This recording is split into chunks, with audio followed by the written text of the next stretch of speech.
আপনাদেরও পরিবার আছে, ভাই বোন আছে, একদিন দেখবেন আপনাদেরও ভাই বোন আছে। তারা সবাই শোনেন মানুষ, যতটুকু শোনেন জীবনের। আপনি যদি স্বাধীনতার কারণে স্বাধীনতার কারণে যদি আপনার নির্মাতা ভূমিকা পালন করতেছেন কেন? আপনি একা পর্যন্ত প্রশাসন কোন গুরুত্ব দেন নাই, দিচ্ছে না। এই বদলগঞ্জে আমার বাবাকে নির্মমভাবে খুন হতে হলো।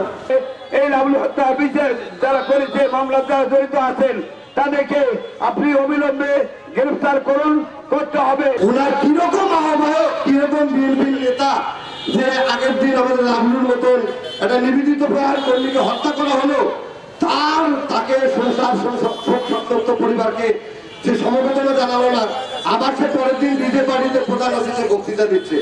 এই যদি হয় বিএনপির অবস্থা, তাহলে ভাই আপনারাই বলবেন তাহলে কি হবে এখানে। সন্ত্রাসীরা তোমরা যেই হও না কেন, আমরা তোমাদেরকে ধাওয়া করে তোমাদের সমূলে উৎখাট করা না পর্যন্ত আমরা রাজপথ ছাড়ব না।